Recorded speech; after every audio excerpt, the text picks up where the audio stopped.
안녕하세요. 매일 성경으로 말씀을 만나는 시간 주변부 묵상의 북악하늘교회 임명진 목사입니다. 주변부 묵상은요, 우리가 성경 본문에서 일반적으로 듣고 발견할 수 있는 그런 내용보다는 그 주변에 있거나 감춰 있어서 그냥 지나치거나 잊고 있기 쉬운 것들을 찾아내고 그 의미를 생각해보는 묵상입니다. 오늘 함께 묵상할 말씀은요, 출애굽기 12장 37절에서 52절까지의 말씀인데요. 이스라엘 백성들이 애굽에서 나오는 장면을 중심으로 생각해 보도록 하겠습니다. 먼저 본문 말씀 제가 읽어보겠습니다.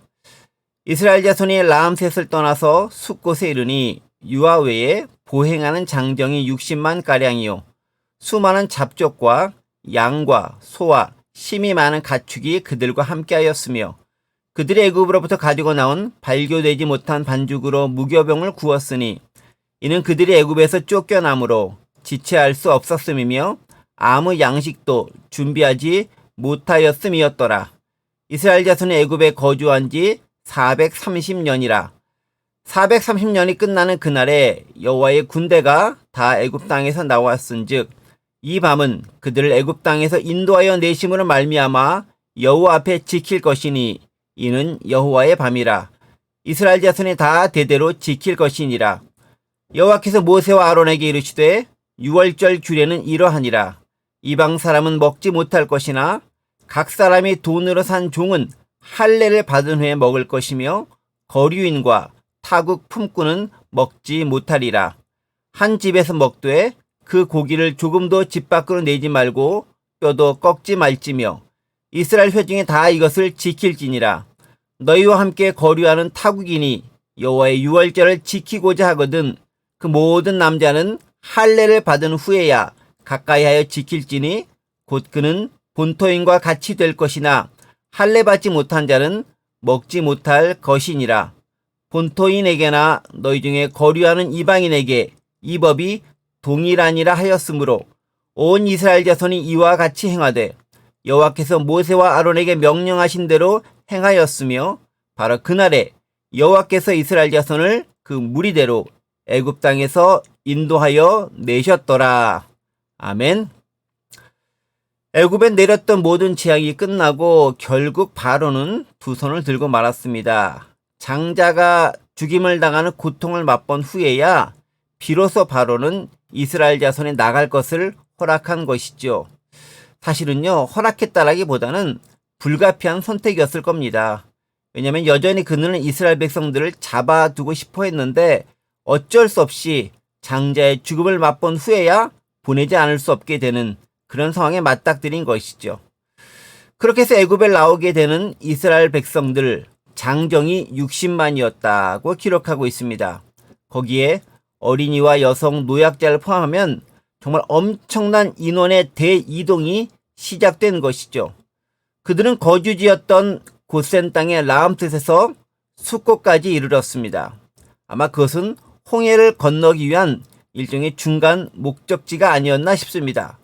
자, 그런데요, 이렇게 출애굽한 이스라엘 백성들은 혈통적으로 순수한 이스라엘에게 백성들에게만 해당되는 것은 아니었다는 것을 알 수 있습니다.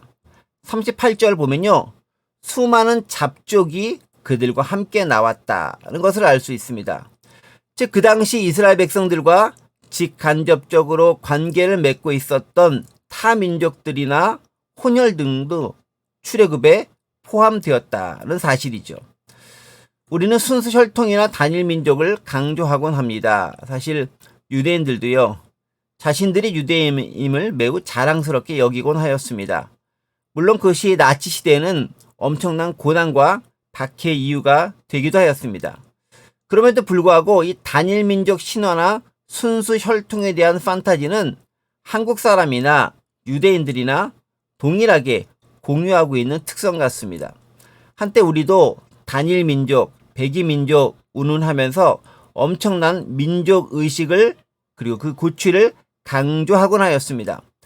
자, 그런데요, 오늘 본문에서도 알 수 있듯이 이제 하나님 나라 백성으로의 기틀을 잡아가는 그 출애굽의 과정에 순수 이스라엘 백성들만 있는 것이 아니라 수많은 잡족, 즉 이방 민족들이 섞여 있었다라고 하는 이 사실은요, 타인에 대해 배타적인 행동을 즐겨하고 동질성으로 그 결속력을 강화하려는 우리의 의도와는 많이 다르다는 것을 알 수 있습니다. 이 부분요, 특히 우리가 유의해서 봐야 됩니다. 우리는 한국인, 한국 민족에 대한 자부심이 대단합니다. 특별히 단일 민족에 대한 근거 없는 신화를 가지고 있습니다. 하지만요, 생각해 봅시다. 우리는 수많은 외침을 당하고 외세의 침략을 받아왔습니다. 그런 과거 역사를 되돌아볼 때 단일 민족, 그건 불가능한 일이죠. 그건 그냥 결속력을 강화시키려는 어떤 신화에 불과합니다. 때문에 우리는 최근 우리와 같이 사는 수많은 다문화 사람들에 대해서 열린 마음을 가질 필요가 있습니다. 왜냐면 우리도요, 이미 우리 조상들 때부터 다문화 사람들과 같이 살아오고 있었기 때문에 그러합니다. 그들이 우리와 함께 생활하며 삶을 공유하고 있다면 그들 역시 우리 민족이고 우리 국가 사람들이고 우리와 동일한 사람이라는 것을 부인할 수 없습니다. 괜한 고집이나 어깃장으로 이 땅이 더불어 사는 그들에게 상처와 아픔을 주지 말아야 하는 것이죠. 자, 그런데요, 이것은 교회도 마찬가지입니다. 따지고 보면 교회만큼 초창기 멤버나 개척 공신이 특별대우 받는 곳도 드뭅니다. 교회 초창기 그 어렵고 힘들 때 커다란 역할을 했었던 측면이야 당연히 인정받고 칭찬받고 또 그 공로가 대단한 것이겠지만 그 혈통이나 전통만이 대대로 대우받는다라고 한다면 그건 또한 옳지 못한 처사라는 것이죠. 그뿐 아닙니다. 오늘 성경 본문 계속 이어지는 장면들 보면요, 누가 진정한 하나님 나라 공동체의 원인가를 판가름하는 기준이 나옵니다. 그런데 그 기준이 뭐냐면요, 유월절 규례, 즉 할례를 잘 준수했느냐에 따라 달라지는 것을 알 수 있습니다. 자, 그런데요, 보세요. 유월절 규례라는 것이 뭡니까? 순수 이스라엘 백성들만 지키도록 의무지어 있는 것이 아닙니다. 오히려 유월절 규례를 지킨 사람, 그 사람이 이방인이건 순수 이스라엘 백성이건 상관없이 그 유월절 백성을 지킨 사람은 모두 자유인이든 노예든 간에요, 이스라엘 백성의 공동체원으로 인정받게 된다는 사실입니다. 48절 49절 말씀 제가 읽어보겠습니다. 너희와 함께 거류하는 타국인이 여호와의 유월절을 지키고자 하거든 그 모든 남자는 할례를 받은 후에야 가까이하여 지킬지니 곧 그는 본토인과 같이 될 것이나 할례 받지 못한 자는 먹지 못할 것이니라. 본토인에게나 너희 중에 거류하는 이방인에게 이 법이 동일하니라 하였으므로. 그렇죠.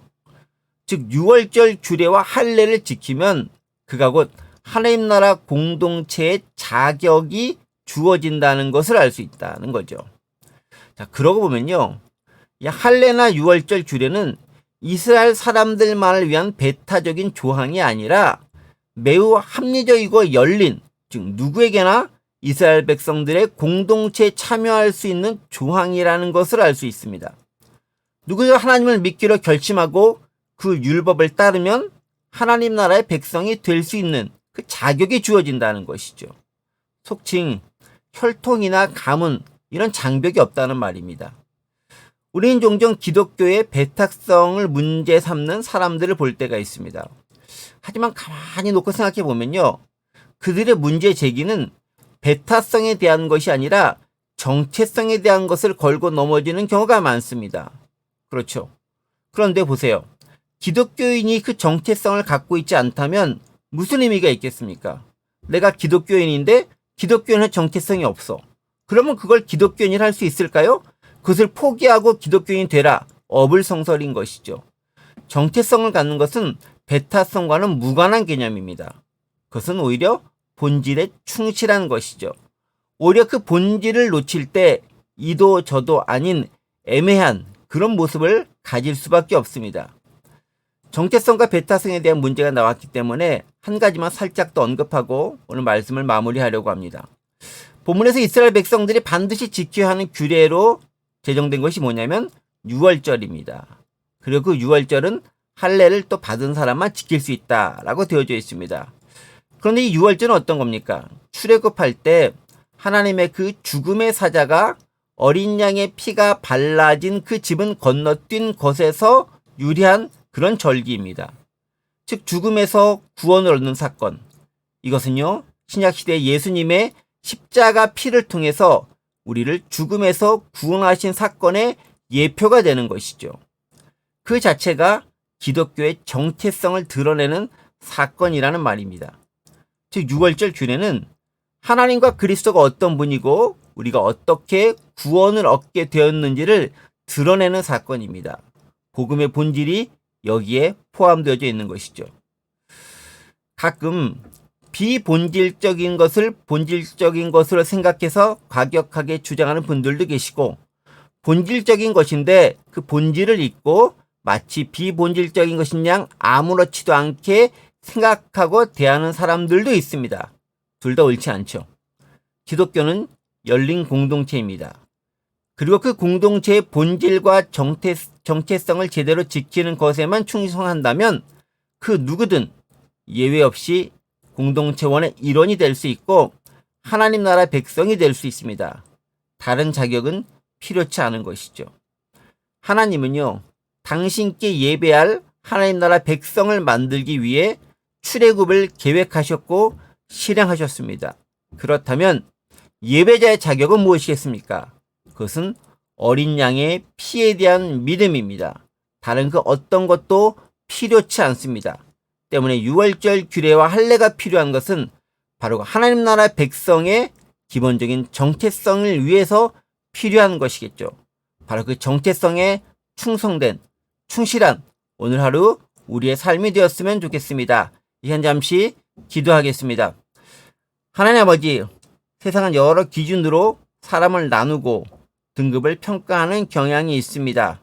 하지만 하나님 나라 백성이 된다는 것은 하나님의 그 구원의 기준을 받아들이고 믿고 고백하고 따르는 것, 그것 외에는 없음을 고백합니다. 이 외에 더하는 것이 없을 수 있도록 우리에게 힘을 주시고 다른 누구에게도 강요하지 않도록 도와주셔서 진정한 열린 공동체로서의 복음의 공동체, 또 우리 믿음의 공동체가 이루어져 갈 수 있도록 도와주옵소서. 감사드리며 예수 그리스도의 이름으로 기도드립니다. 아멘. 오늘 하루도 주님 안에서 샬롬.